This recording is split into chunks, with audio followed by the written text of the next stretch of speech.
طفيت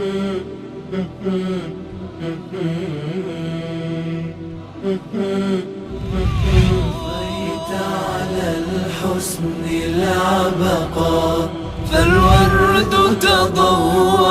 واعتنقى حسن يا رب لنا الخلقا طهره فلا يحوي نزقا. اعوذ باللہ من الشیطان الرجیم. بسم اللہ الرحمن الرحیم. الحمد للہ رب العالمین والصلاة والسلام علی حبیب قلوبنا وطبیب نفوسنا وشفیع ذنوبنا افضل الاولین واشرف الآخرین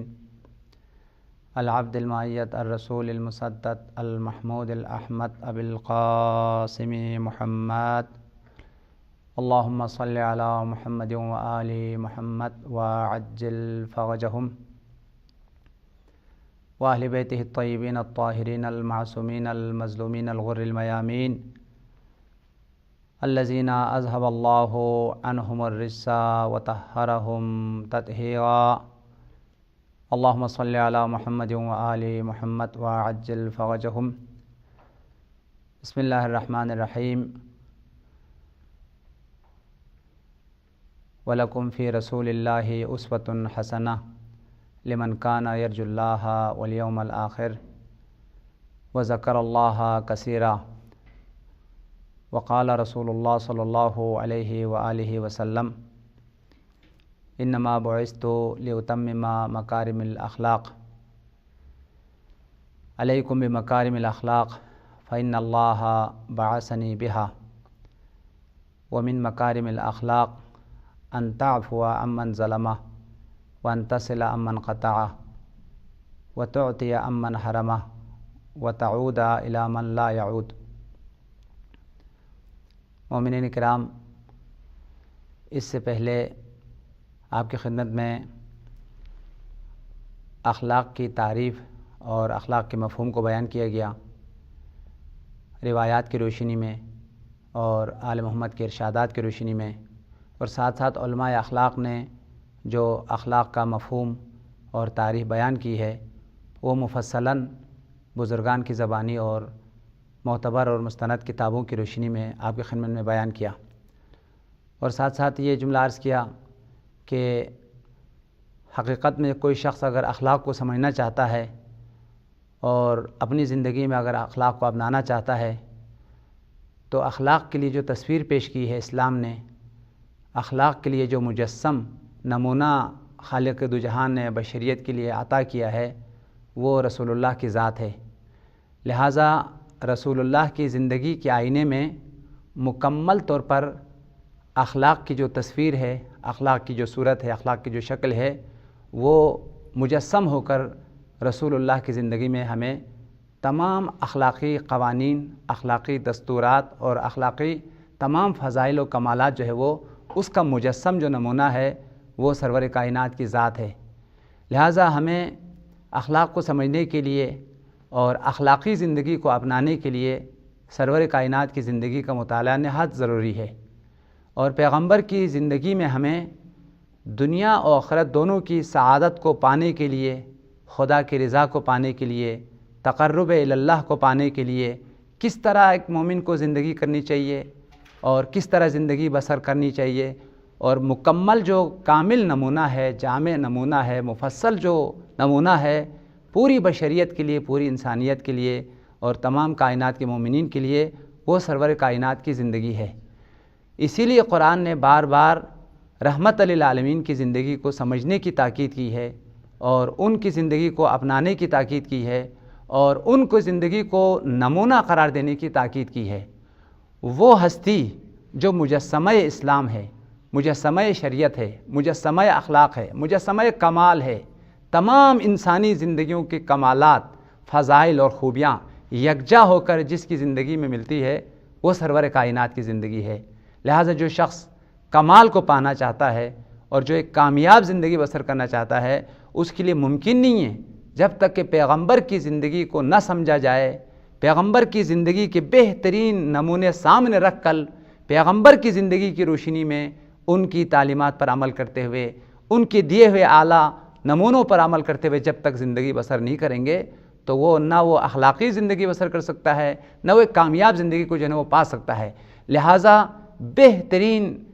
زندگی کا جو اسوہ ہے، نمونہ ہے، اور انسانی کامیاب زندگی اور حیات کا جو نمونہ ہے وہ سرور کائنات کی ذات ہے۔ اسی لیے قرآن پاک میں بارہا فرمایا گیا کہ تم پیغمبر کی زندگی کو اپناؤ اور ان کے دیے ہوئے اصولوں پر، ان کے دیے ہوئے دستورات پر اور ان کی جامع اور کامل زندگی کو اپنے نمونہ قرار دے کر اپنی زندگی کو بسر کرو گے تو یقیناً کامیابی جو ہو پائیں گے۔ حقیقت میں پوری بشریت کے لیے ہے، پوری انسانیت کے لیے ہے پیغمبر کی زندگی نمونہ اور الگو، لیکن خاص طور پر مسلمانوں کے لیے اور مومنین کے لیے جو اخلاقی نمونہ ہے اور تمام انسانی زندگی کے کمالات کا جو نمونہ ہے اور انسانی تمام اقدار کا جو نمونہ اور جو مجسم اخلاق ہے، مجسم کمالات ہے، یعنی تم اگر نمونہ چاہتے ہو عبادی زندگی میں، اخلاقی زندگی میں، سیاسی زندگی میں، گھریلو زندگی میں، اجتماعی زندگی میں، یعنی پوری زندگی کے لیے، چاہے وہ سیاسی انسان ہے تو سیاسی زندگی کے لیے بھی نمونہ ہے، چاہے وہ عبادت گزار عبادی زندگی ہے تو عبادت کے لیے بہترین نمونہ، چاہے وہ ایک اخلاقی زندگی بسر کرنا چاہتا ہے تو اخلاقی زندگی کے لیے بہترین اخلاقی نمونہ،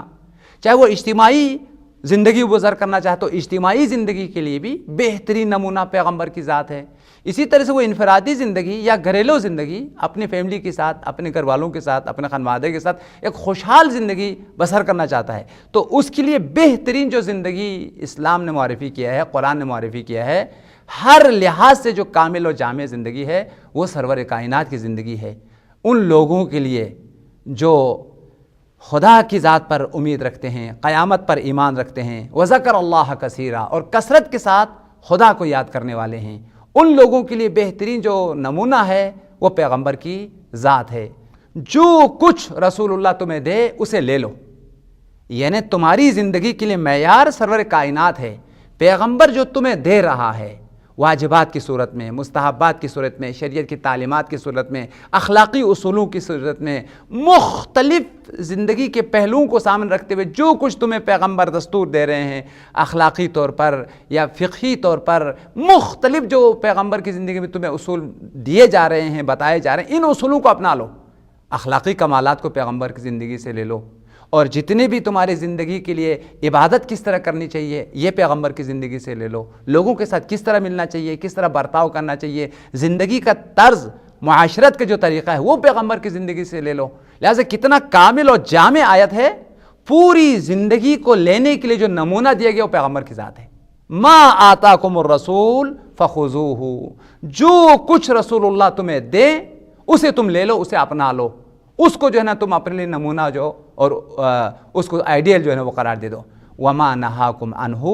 فانتہوا، اور جس چیز سے رسول اللہ تمہیں منع کریں، روکیں، اس سے جو ہے نا وہ رک جاؤ۔ یعنی تمہارے سامنے رسول اللہ کی زندگی ہو، تمہارے سامنے حیات رسول اللہ ہو، دیکھو پیغمبر کیا کرتے تھے اسے کرنا چاہیے، اسے اپنانا چاہیے، اور کون سے ایسے امور جو پیغمبر پسند نہیں کرتے تھے، انجام نہیں دیتے تھے، منع کرتے تھے، ان سب سے جو ہے نا وہ رک جاؤ۔ اگر ایسی زندگی تم نے کی تو پیاری زندگی ملے گی، قرآن کی اصطلاح کے مطابق حیات طیبہ تمہیں ملے گی، پاکیزہ زندگی اس انسان کو نصیب ہوگی جو پیغمبر کی زندگی کو اپناتا ہے اور پیغمبر کی زندگی کو اپنے لیے نمونہ اور الگو جو ہے نا وہ قرار دیتا ہے۔ تو پچھلے درس میں نے آپ کی خدمت میں عرض کیا تھا، مختلف روایات میں جو پیغمبر کی صفات ذکر ہوئی ہے، اور ہمارے جو مختلف مورخین ہیں اور پیغمبر کی زندگی اور حیات رسول اللہ اور سیرت رسول اللہ لکھنے والے جو مورخین ہیں، اور خاص طور پر جو ہمارے اخلاقی کتابیں لکھنے والے جو علماء اخلاق ہیں، انہوں نے پیغمبر کی جو اخلاقی صفات کو بیان کیا ہے، ان میں سے کچھ صفات آپ کی خدمت میں پچھلے درس میں عرض کیا ہے۔ ابھی جو ہے مزید پیغمبر کی جو اخلاقی صفات ہے وہ آپ کی خدمت میں جو ہے وہ بیان کرنا چاہتا ہوں۔ پیغمبر کی جو ہے وہ اخلاقی پہلو اور اخلاقی جو صفات ہے وہ سید عبداللہ شبہ نے جو نقل کیا، اس کے الفاظ آپ کی خدمت میں بیان کر رہا ہوں۔ یعود المرضى ویشہد الجنائز، یہاں تک کل پہنچے تھے کہ پیغمبر دور دراز جا کر بیماروں کی عیادت کرتے تھے۔ عیادت کرنا اور احوال پرسی کے لیے جانا اور جب بھی کوئی مومن بیمار ہو جائے تو اس کی خبر کے لیے جانا یہ سیرت رسول ہے، یہ سنت رسول ہے، جس کی تفصیل آپ کی خدمت میں عرض کیا۔ وَيُشْهَدُ الْجَنَائِزِ، اور تشییع جنازے میں شرکت فرماتے تھے، اور بے شخص نفیس خود بھی شرکت فرماتے تھے، اور ہمیں بھی جو ہے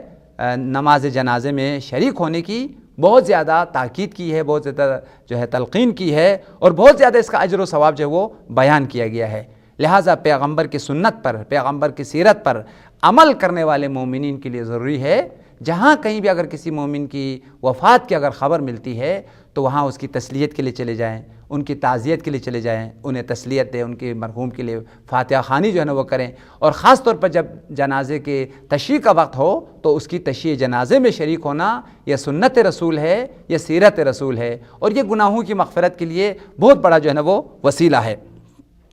مزید جو ہے پیغمبر کی سنت اور سیرت کو، پیغمبر کی اخلاقی صفات کو بیان کرتے ہوئے فرمایا وَيَمْشِي بَيْنَ أَعْدَائِهِ وَحْدًا بِلَا حَارِسٍ، پیغمبر کسی سے ڈرتے نہیں تھے سوائے خدا کے۔ پیغمبر کسی بھی بڑے سے بڑے جو بہادر ہے، شجاع ہے یا دشمن ہے، کسی سے ہراساں نہیں ہوتے تھے۔ لہٰذا دل میں خوف خدا کے علاوہ کسی اور کا خوف نہ رکھنا، ڈر نہ رکھنا، یہ پیغمبر کی صفت ہے۔ نہج البلاغہ مولا کائنات کا فرمان ہے وَلَا يَرْجُوَنَّ إِلَّا رَبَّهُ وَلَا يَخَافَنَّ إِلَّا ذَنبَهُ، یعنی کسی پر امید نہ رکھو سوائے پروردگار کے، تمہاری دل میں امید خدا کی ہونی چاہیے، اور پھر کسی سے ڈرو بھی نہیں، ایک اپنے گناہوں سے ڈرو، اس کے عاقبت سے، اس کے انجام سے ڈرو، اور خدا کے خوف،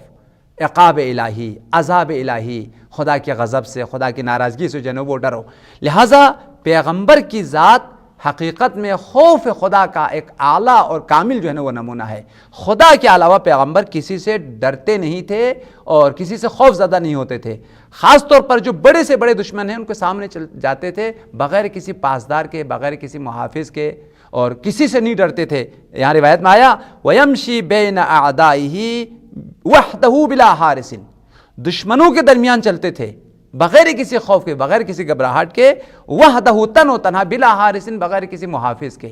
جیسے آج کل کی دنیا میں بڑے شخصیتیں ہیں، ڈرتے ہیں، بہت گھبراتے ہیں، کہیں کوئی گولی چلا دے گا، کوئی کو مار دے گا، لہٰذا پاسدار رکھتے ہیں، محافظ رکھتے ہیں۔ پیغمبر کسی سے نہیں ڈرتے تھے، تن و تنہا جو ہے وہ دشمنوں کے سامنے جاتے تھے، دشمنوں کے درمیان چلتے تھے، اور کوئی محافظ اور کوئی پاسدار نہیں رکھتے تھے۔ وَأَشَدُّ النَّاسِ تَوَاضُعًا، پیغمبر کی اخلاقی کمالات میں سے ایک اہم ترین سیرت تواضع ہے۔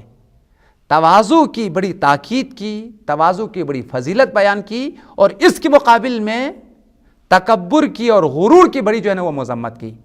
اور تواضع کی اعلیٰ جو نمونہ ہے، کامل جو نمونہ ہے، وہ خود سرور کائنات کی ذات ہے۔ اس قدر تواضع، اس قدر فروتنی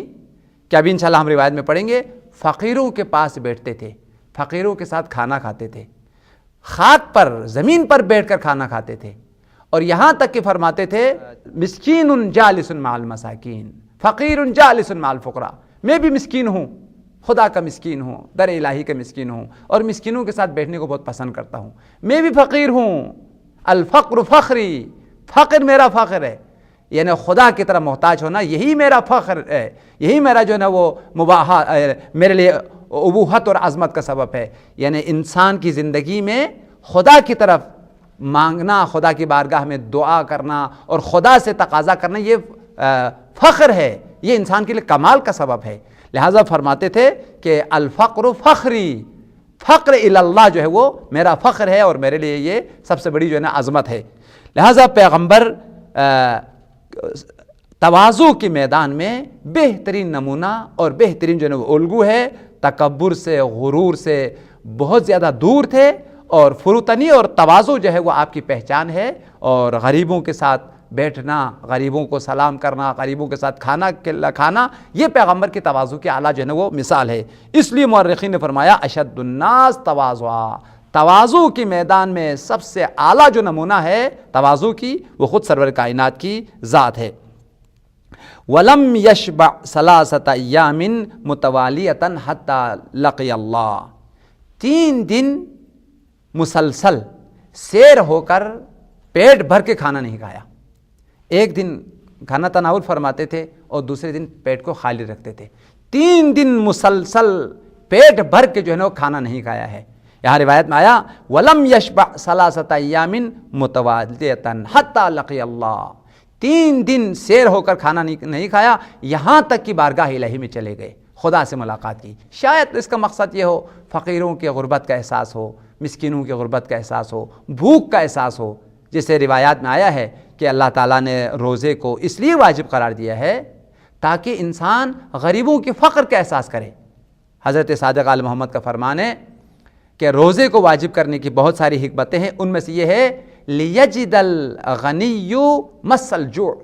تاکہ غنی اور ثروت مند انسان جو ہے وہ بھوک کا احساس کرے، کس قدر بھوک کی وجہ سے غریبوں پر کیا گزرتی ہے، بھوک کی وجہ سے کتنی پریشانی آتی ہے، اس انسان کو کیا پتہ کہ بھوک کی وجہ سے انسان کتنا پریشان ہوتا ہے، جو ہمیشہ سحروں کا کھانا کھاتا ہے، جو ہمیشہ ہر چیز اس کے پاس موجود ہے، اس کو تو جب یہ کہیں گے کہ بھوک کی وجہ سے تکلیف ہوتی ہے تو اس کو اس تکلیف کا احساس نہیں ہوگا۔ لہٰذا بھوک کی تکلیف کا احساس دلانے کے لیے اللہ تعالیٰ نے روزے کو واجب قرار دیا، تاکہ ایک ماہ جتنے بھی امیر لوگ ہیں، پیسے والے لوگ ہیں، وہ پیٹ کو خالی رکھ کر غریبوں کی بھوک اور پیاس کا جو ہے وہ احساس کر سکے، اور ان کی جو ہے مشکلات کا جو ہے تھوڑا سا درک اور احساس کر سکے۔ شاید اور بھی بہت ساری وجوہات ہیں جو علماء اخلاق نے بیان کیا ہے، اس بحث میں ہم نے نہیں جانا ہے۔ وَيَأْكُلُ مَا حَضَرَ وَلَا يُرَدُّ مَا وَجَدَ، یہ ہمارے لیے بہترین ادب ہے اور بہترین اخلاقی نمونہ ہے پیغمبر کی زندگی میں۔ جو کچھ مہمان حاضر کرتے تھے تناول فرماتے تھے، کسی کھانے کو رد نہیں کرتے تھے، پلٹاتے نہیں تھے، ناپسند کر کے یہ میرے لیے پسند نہیں ہے، یہ میں نہیں کھاؤں گا، اس طرح کی باتیں نہیں فرماتے تھے، بلکہ جو کچھ سامنے آتے تھے بڑی خوشی کے ساتھ تناول فرماتے تھے اور کھاتے تھے، اور ہر کھانے کو بڑی تعریف کر کے کھاتے تھے، کسی بھی کھانے کی مذمت نہیں کرتے تھے، اس لیے کہ رزق خدا ہے، خدا نے دیا ہوا رزق ہے۔ لہٰذا جو کچھ پیغمبر کے سامنے رکھ دیتے تناول فرماتے تھے، اور اس چیز کی بڑی جو ہے نا وہ تعریف فرماتے تھے۔ وَيَأْكُلُ مَا حَضَرَ وَلَا يُرَدُّ مَا وَجَدَ، جو کچھ حاضر کیا جائے اسے تناول فرماتے تھے۔ وَلَا يُرَدُّ مَا وَجَدَ، جو چیز سامنے لایا گیا اسے پلٹاتے نہیں تھے، رد نہیں کرتے تھے۔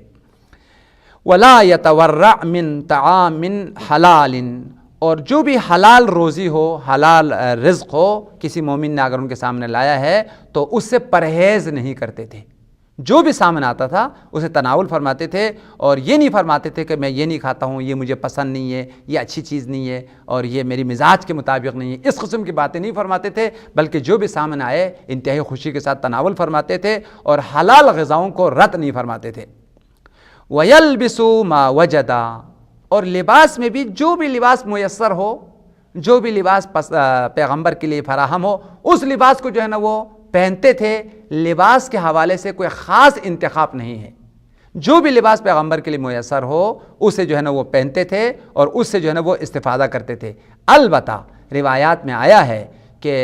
مستحب ہے انسان زیادہ سے زیادہ سفید لباس جو ہے نا وہ پہنے، خاص طور پر نماز کی حالت میں سفید لباس کا پہننا اور خوشبو لگا کے پہننا اور پاکیزہ لباس کا پہننا یہ سنت نبی ہے اور پیغمبر کی سیرت کے مطابق ہے۔ وَيَرْكَبُ مَا أَمْكَنَهُ مَرَّةً فَرَسًا وَمَرَّةً بَعِيرًا، جو بھی سواری مل جائے اس پر سوار ہوتے تھے، اور سواری کے حوالے سے کوئی خاص سواری کہ یہ پیغمبر کی سواری ہے دوسری سواریوں کو رد کر دیں، دوسری سواریوں کو ناپسند کرے، ایسا نہیں، جو بھی سواری مل جائے اس پر سوار ہوتے تھے۔ کبھی گھوڑے پہ سوار ہوتے تھے اور کبھی جو ہے نا وہ اونٹ پر جو ہے نا وہ سوار ہوتے تھے، مختلف سواریاں جو ہے نا وہ بدلتے تھے اور مختلف سواریوں کو پسند کرتے تھے، کسی سواری کو رد نہیں کرتے تھے۔ وَيَعُودُ الْمَرْضَى فِي أَقْصَى الْمَدِينَةِ، اور بیماروں کی عیادت کے لیے جاتے تھے دور دراز تک۔ مدینے میں اگر پتہ چل جائے کہ پیغمبر کے صحابیوں میں سے کوئی شخص مریض ہوا ہے تو اس کی عیادت کے لیے تشریف لے جاتے تھے۔ فی اقصى المدینہ، مدینے کے دور دراز جا کر جو ہے ان کی عیادت جو ہے نا وہ فرماتے تھے۔ پیغمبر کی سیرت میں انشاءاللہ ہم دوسری نشست میں اس کو تفصیل کے ساتھ آپ کے خیال میں بیان کروں گا۔ پیغمبر کی زندگی میں یہ سرخی سب سے زیادہ عیاں ہے، سب سے زیادہ آشکار ہے۔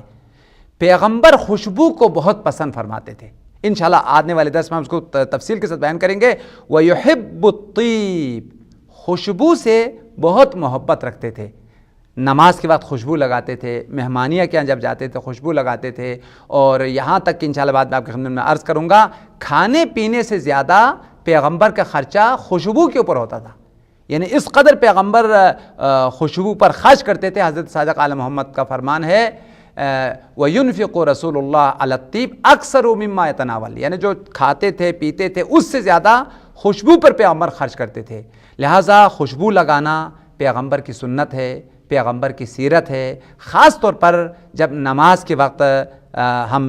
مسجد میں چلے جائیں یا نماز انفرادی طور پر پڑھیں تو خوشبو لگا کے نماز پڑھنے سے نماز کی فضیلت میں اضافہ ہوتی ہے، نماز کی اجر و ثواب، اور نماز جو ہے واقعاً معراج مومن جو ہے وہ بن جاتی ہے۔ اور خاص طور پر پھر مہمانی میں جب جاتے ہیں، جب کسی کے یہاں چلے جاتے ہیں تو خوشبو لگا کے جانا، ویسے بھی سرور کائنات کا بدن معطر اور پیغمبر کی جسم اطہر سے جو ہے خوشبو آتی تھی، لیکن ذاتی معطر کے علاوہ جو ہے نا اوپر سے بھی جو ہے نا خوشبو کا لگانا پیغمبر کی سنت ہے اور پیغمبر کی سیرت ہے، اور اس سے انسان کی شخصیت میں اور انسان کی فضیلت میں جو ہے نا وہ اضافہ بھی جو ہے نا وہ ہوتی ہے۔ یعنی فرض کرے کہ کوئی ایک شخص ہے اور وہ نماز میں آ رہا ہے یا کہیں مہمانی میں جا رہا ہے، کسی بھی وجہ سے اس کی بدن سے بدبو آ رہی ہے، گرمیوں کے وقت بدن سے جب پسینہ آتا ہے تو کپڑے میں بدبو پیدا ہوتا ہے، بدن میں بدبو پیدا ہو جاتی ہے، تو اس وقت جو ہے نا جو سامنے آدمی ہے وہ بدبو کو احساس کرتا ہے، ایسے وقت اس کے اوپر بہت برا اثر پڑتا ہے۔ ولو فرض کریں وہ بڑی شخصیت کے مالک ہے، لیکن مسواک نہ لگانے کی وجہ سے اس کے منہ سے بدبو آ جائے، یا کپڑے جو ہے نا بہت زیادہ گندے ہونے کی وجہ سے کپڑوں سے بدبو آ جائے، یا بہت زیادہ جو ہے نا عرصہ گزرنے کی وجہ سے نہ نہانے کی وجہ سے بدن سے جو ہے بدبو آ جائے، تو وہ اس کی شخصیت پر بہت برا جو ہے نا وہ اثر پڑتا ہے۔ لہٰذا یہ جو پیغمبر کی جو اخلاقی ہمارے لیے تعلیمات ہیں، اخلاقی جو دستورات ہیں، ان میں ہماری دنیا اور آخرت دونوں کی مصلحتیں پوشیدہ اور پنہان ہے۔ خوشبو لگانا ایک طرح سے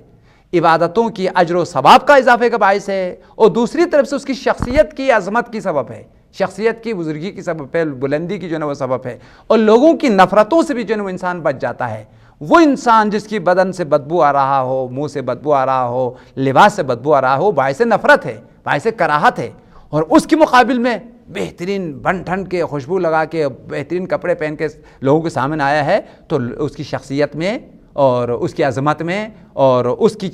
چاہت میں جو ہے نا وہ اضافہ ہوتا ہے۔ اس وجہ سے خوشبو کی بہت زیادہ تاکید جو ہے وہ کی گئی ہے۔ وَيُجَالِسُ الْفُقَرَاءَ وَيُوَاكِلُ الْمَسَاكِينَ، فقیروں کے ساتھ، مساکین کے ساتھ بیٹھنا اور ان کے ساتھ کھانا کھانا، فقیروں کو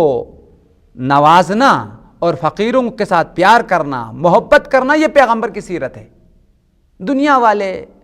جتنے بھی امیر ہیں، جتنے بھی پیسے والے ہیں، ان کے ساتھ بیٹھنے کو پسند کرتے ہیں، ان کے ساتھ تقرب کو، ان کے ساتھ جو ہے نا وابستگی کو، ان کے ساتھ تعلقات کو اپنے لیے کمال سمجھتا ہے۔ سرور کائنات نے جو کمال ہمیں بیان کیا ہے وہ غریبوں کے ساتھ بیٹھنا کمال ہے، غریبوں کے ساتھ محبت کرنا کمال ہے، غریبوں کی مدد کرنا کمال ہے، غریبوں کی مشکلات کو حل کرنا کمال ہے۔ لہٰذا کمال واقعی اسے کمال نہیں کہتا کہ تم کسی سیٹ کو بڑا سمجھ کر اس کو سلام کرتے ہو، اس کے پاس جو چیزیں ہیں اس کی خواہش یار کل کو ضرورت پڑے گی، کل کو جو مدد کرے گی، اس یہ سمجھ کر ان کے سامنے پیش آتے ہیں۔ روایات میں آیا ہے کوئی آدمی اگر کسی کو امیر سمجھ کر، فرض کرتے ہیں ہمارے اصطلاح میں سیٹ سمجھ کر اگر سلام کرتا ہے تو ذہب ثلثا دینی، اس کے دین کا 2 ثلث چلا جائے گا۔ لہٰذا اسلام نے اس وجہ سے احترام واجب قرار نہیں دیا کہ اس کے پاس پیسہ ہے، اس کے پاس دولت ہے، یا اس کے پاس جو ہے نا وہ پارٹی ہے اور وہ بہت جو ہے تمہارے بہت سارے مسائل کو حل کریں گے۔ اس وجہ سے احترام کو انسانیت کی بنیاد پر احترام ہے، شخصیت کی بنیاد پر احترام ہے، تقوی کی بنیاد پر احترام ہے۔ ان اکرمکم عند اللہ اتقاکم، جو تمہاری جو احترام ہے، تمہاری جو تعظیم ہے، اس کا سبب تقوی ہونی چاہیے، اس کی سبب دینی برتری ہونی چاہیے، اس کی سبب انسانی کمالات ہونی چاہیے، نہیں کہ جو ہے نا کسی کے پاس پیسہ ہے تو اس کا احترام کیا جائے اور اس کی جو ہے نا وہ بہت زیادہ اس کی چاہت اور محبت ہو، کسی کے پاس اگر پیسہ نہیں ہے، وہ غریب ہے، فقیر، اسے پوچھے بھی نہیں۔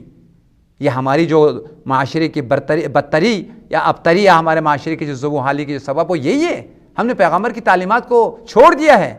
ہر انسان سیٹوں کے پیچھے ہے، ہر انسان امیروں کے پیچھے ہے، ہر انسان جو ہے نا جو بھی پیسے والے لوگ ہیں ان کی جو ہے نا نعرہ لگاتے ہیں، ان کو زندہ باد کہتے ہیں، لیکن کون ہے آج کل کی دنیا میں جو غریبوں کے پاس بیٹھے ہیں، غریبوں کے ساتھ کھائیں، غریبوں کے ساتھ محبت کرے؟ یہاں تک کہ روایات میں آیا ہے وَيُنَاوِلُ الْفُقَرَاءَ بِيَدِهِ، پیغمبر اپنے دست رسالت سے غریبوں کے دہان میں لقمہ رکھتے تھے،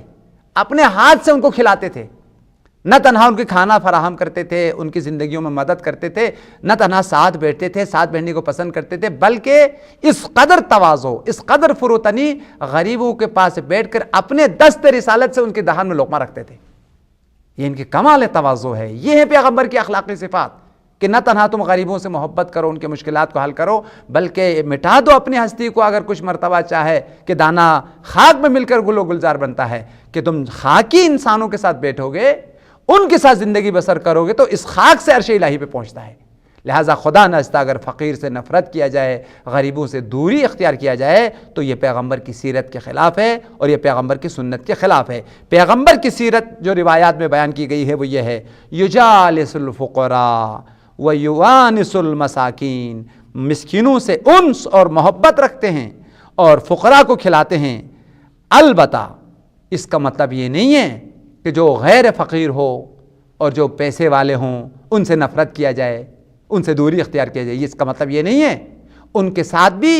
تواضع کے ساتھ پیش آئے، ان کے ساتھ بھی احترام کے ساتھ پیش آئے، لیکن شرط یہ ہے کہ وہ اہل ایمان ہو، وہ اہل تقوی ہو۔ تو وہ اہل تقوی ہے تو ان کا بھی مقام ہے، ان کے بھی جو ہے وہ منزلت ہے۔ لہٰذا اسی لیے پیغمبر کا فرمان ہے، جو بھی شخصیت کے مالک ہے، جو بھی عظمتوں کے مالک ہے، جو بھی بزرگیوں کے مالک ہے، سب کی عزت کرو، سب کا احترام کرو۔ پیغمبر کا مشہور فرمان ہے، وقروا کبارکم وارحموا صغارکم، تم اپنی بزرگوں کا احترام کرنا، بزرگوں کی تعظیم کرنا، اور بچوں سے جو ہے وہ پیار کرنا۔ لہٰذا بچوں سے پیار کرنا، بزرگوں کی عزت اور ان کے ساتھ تعظیم کرنا، یہ پیغمبر کی تعلیمات میں ایک اہم ترین تعلیم ہے۔ لیکن ان میں سے جو انتہائی جو توجہ کی ضرورت ہے، جیسے قرآن نے بھی بیان کیا کہ اہل بیت کی سیرت کو بیان کرتے ہوئے، وَيُطْعِمُونَ الطَّعَامَ عَلَىٰ حُبِّهِ مِسْكِينًا وَيَتِيمًا، مسکین کے اوپر خاص قرآن نے انگوش گزاری کر کے فرمایا۔ یوں تو اہل بیت ہر ایک کو نوازتے ہیں، در اہل بیت سے کون پلٹ کے چلا گیا؟ در اہل بیت پہ سب آتا ہے، اس در سے سب کو ملتا ہے، لیکن تین بندوں کا جو خاص طور پر نام لیا گیا ہے، کہ مسکین کا نام لیا اور اسیر کا نام لیا اور یتیم کا نام لیا۔ کیوں نام لیا؟ یعنی انسان کی توجہ کو مبذول کیا ہے، کہ اہل بیت نے سب کو نوازا، لیکن خاص طور پر یتیموں کو نوازا، خاص طور پر اسیروں کو نوازا، خاص طور پر مسکین کو نوازا۔ یعنی جہاں تمام انسان ان پر توجہ دینی چاہیے، ان کی عزت کرنی چاہیے، ان کا احترام کرنا چاہیے، ان میں سے خاص طور پر یتیموں کو پرورش کرنا۔ اسی وجہ سے مجھے اچانک مولا کائنات کا فرمان جو ہے وہ یاد آیا، نہج البلاغہ میں ہے، آخری جو مولا کی وصیت نامہ ہے، انتہائی نہج البلاغہ کے اہم ترین ناموں میں سے اور مولا کے وصیت نامہ میں سے ہے، کہ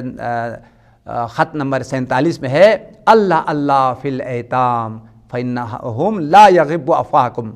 خدا را یتیموں کا جو ہے وہ خیال رکھنا، کہیں ایسا نہ ہو تمہارے سامنے یتیم بھوک کی وجہ سے ضائع نہ ہو جائے، بھوک کی وجہ سے دنیا سے جو ہے وہ چلے نہ جائے۔ اگر تم نے یتیم کا خیال نہیں رکھا اور وہ غربت کی وجہ سے، فقر کی وجہ سے اگر دنیا سے چلا جائے تو اللہ تعالیٰ تم سے پوچھیں گے۔ اس وجہ سے قرآن پاک میں بھی اور متعدد روایات میں بھی یتیم مورد توجہ اور مورد عنایت پروردگار ہے، اور عنایت جن اہل بیت ہے۔ اور سرور کائنات نے بھی اپنی زندگی میں سب سے زیادہ جن طبقات کو اور انسانی معاشرے میں جن لوگوں کو زیادہ مورد عنایت قرار دیا ہے، مورد لطف قرار دیا ہے، وہ مسکین ہے، فقیر ہے اور یتیم ہے۔ اس لیے یہ روایت آپ کے سامنے بیان کیا، یجالس الفقراء ویونس المساکین ویکرم الفضل ویتألف اہل الشرف بالبر الیہم۔ اور جو شخصیت کے مالک ہیں، جن کے معاشرے میں مقام ہے، منزلت ہے، احترام ہے، معاشرتی زندگی میں اور لوگوں کی زندگی میں ان کے لیے احترام ہے اور وہ مورد تعظیم ہے، ان لوگوں کو پیغمبر مورد تعظیم قرار دیتے تھے۔ اور خاص طور پر جو مذہبی جو بزرگان ہیں ان کی جو ہے نا وہ قدر کرتے تھے اور ان سے الفت کرتے تھے، ان سے محبت کرتے تھے اور ان کو اپنی طرف جو ہے نا وہ کھینچتے تھے، اپنی طرف جو ہے نا وہ لاتے تھے، نیکی کے ذریعے سے اور بہترین تعلیمات کے ذریعے سے، بہترین کلام کے ذریعے سے۔ یہاں روایت میں آیا ہے وَيُكْرِمُ الْفَضْلَ وَيَتَأَلَّفُ أَهْلَ الشَّرَفِ بِالْبِرِّ إِلَيْهِمْ، جو اہل فضیلت ہے، جو معاشرے میں منزلت والے، مقام والے اور جو مورد احترام لوگوں کے جو ہے نا جو بزرگان ہیں ان کو احترام سے نوازتے تھے اور ان سے الفت اور محبت کرتے تھے، اور ساتھ ساتھ جو ہے نا ان کو نیکی کر کے، احسان کر کے اپنی طرف جو ہے نا ان کو لاتے تھے۔ اور یہی سبب ہوا جو بھی مذہبی جو بزرگان ہیں ان سے پیغمبر نے بہترین روابط رکھے، ان کو خطوط لکھے، اور ان کو بہت سارے پیغمبر نے اپنی تعلیمات سے، اپنے پیغامات سے ان کو جو ہے نا وہ نوازا۔ لہٰذا بزرگوں کی عزت کرنا اور بزرگوں کی تعظیم کرنا یہ بھی پیغمبر کی سنت ہے اور پیغمبر کی جو ہے وہ سیرت ہے۔ اور خاص طور پر جو مذہبی بزرگان ہیں، مثال کے طور پر علماء ہیں، سادات ہیں، اساتذہ ہیں، اور دیگر جو ہماری مذہبی جو بزرگان ہیں ان کی عزت کرنا اور ان کا جو ہے نا وہ احترام کرنا اور ان کی عزت کا خیال رکھنا، یہ شریعت کی تعلیمات میں سے ہے اور پیغمبر کی سنت اور سیرت میں سے ہے۔ بقیہ جو یہ جو روایت ہے اس کو تفصیل کے ساتھ جو ہے نا آپ کی خدمت میں جو ہے بیان کروں گا۔ آخری لفظ آپ کو بیان کر کے آپ کی زحمتوں کو تمام کرتا ہوں، پھر انشاءاللہ جو آنے والے درس میں مزید تفصیل سے جو ہے نا باقی پیغمبر کی سیرت اور پیغمبر کی صفات کو بیان کروں گا۔ وَلَا يُجْزِي بِالسَّيِّئَةِ السَّيِّئَةَ وَلَكِنْ يَعْفُو وَيَصْفَحُ۔ پیغمبر کی صفات میں سے ایک عظیم صفت نیکیوں کے ساتھ نیکی کرنا، یعنی احسان کا بدلہ احسان، لیکن اس سے بالاتر، جو ہمارے لیے ایک طرح سے ناممکن ہو چکا ہے اور ایک طرح سے ہماری زندگیوں میں مفقود ہے۔ ہماری زندگیوں میں یہ چیز نہیں ہے۔ پیغمبر، جو شخص پیغمبر کے ساتھ ظلم کرتے، جفا کرتے یا پھر پیغمبر کے ساتھ ستم کرتے، ان کو نیکی سے نوازتے تھے، ان کو احسان کے ساتھ نوازتے تھے۔ برائی کرنے والوں کے ساتھ پیغمبر نیکی کرتے تھے، برائی کا جواب برائی سے نہیں دیتے تھے، ظلم کا جواب ظلم سے نہیں دیتے تھے، برائی کا جواب نیکی سے دیتے تھے، جفا کرنے والوں کے لیے دعا دیتے تھے، برائی کرنے والوں کے ساتھ نیکی کرتے تھے۔ یہ پیغمبر کی بزرگی اور خلق عظیم کا جو انک لعلی خلق عظیم کا ایک اہم ترین جو پیغمبر کی سیرت میں نمونہ ہے وہ یہ ہے۔ اگر آپ کے ساتھ کسی نے برائی کی ہے، یقیناً ہم میں سے اکثریت یہ کہ جو ہمارے ساتھ برائی کرے تو ہم جو کرو گے اس کے ساتھ ہم برے انداز سے پیش آتے ہیں۔ اگر اس نے ہمارے پر ظلم کیا تو ہم کوشش کرتے ہیں اس ظلم کا انتقام لیا جائے اور اس برائی کا جو ہے برائی سے جو ہے وہ جواب دیا جائے۔ قرآن پاک کی متعدد آیات ہیں، سرور کائنات کی سیرت کا اہم ترین سرخی ہے برائی کے جواب برائی سے مت دو، برائی کے جواب نیکی سے دو۔ اگر تم رسول اللہ کے ماننے والے ہو، اگر تم پیغمبر کی سیرت پر چلنے والے ہو تو برائی کا جواب نیکی سے دینا، ظلم کا جواب عفو سے دینا، ظلم کا جواب درگزر کر کے دینا۔ لہٰذا یہ روایت کا جملہ ہے، معصوم کا فرمان ہے، وَلَا يُجْزِي بِالسَّيِّئَةِ السَّيِّئَةَ۔ برائی کا جواب برائی کے ذریعے سے نہیں دیتے تھے بلکہ برائی کا جواب نیکی کے ذریعے سے دیتے تھے۔ وَلَكِنْ يَعْفُو وَيَصْفَحُ۔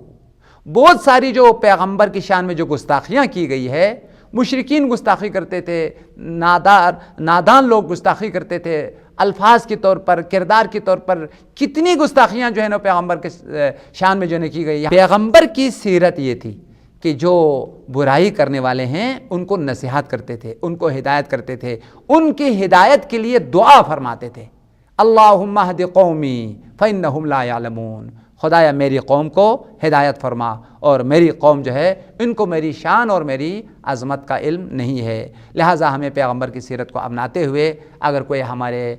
بارے میں گستاخی کرے یا برائی کرے تو اس کا جواب برائی سے اور اس کا جواب جو ہے وہ بدی سے نہیں دینا چاہیے، بدی کا جواب نیکی سے، اور کسی نے ظلم و ناانصافی کیا ہے تو اس کو عفو کر کے درگزر کر کے اس کے ساتھ جو ہے نا پیش آنا چاہیے۔ خدایا پروردگارہ، پوری بشریت میں، پوری انسانیت میں ہر لحاظ سے جس ہستی کو تو نے کامل اور جامع انسان کے لیے نمونے کے طور پر پیش کیا ہے، ان کی عظیم اخلاقی صفات، ان کی تعلیمات پر عمل کر کے ہمیں بزرگیاں، ہمیں کمالات پانے کی توفیق عطا فرما۔ خدایا پیغمبر کی صفات کو، پیغمبر کے اخلاق کو اپنا کے دنیا اور آخرت دونوں میں سرخرو ہونے کی توفیق عنایت فرما۔ خدایا پروردگار، وہ ہستی جو تمام خوبیوں کا مالک ہے، وہ ہستی جو تمام خوبیوں کا وارث ہے، تمام شریعتوں کا وارث ہے، تمام نبوتوں کا وارث ہے، تمام انسانی فضائل و کمالات کا وارث ہے، حضرت بقیت اللہ الاعظم منجی بشریت مصلح کائنات، خدائے ان کے ظہور میں تعجیل فرما، ہم ان کے اصحاب اور ان کے انصاروں میں شامل فرما۔ ربنا تقبل منا انک انت السمیع العلیم بجاہ محمد وآلہ الطیبین الطاہرین۔ اللہم صل علی محمد وآل محمد وعجل فرجہ۔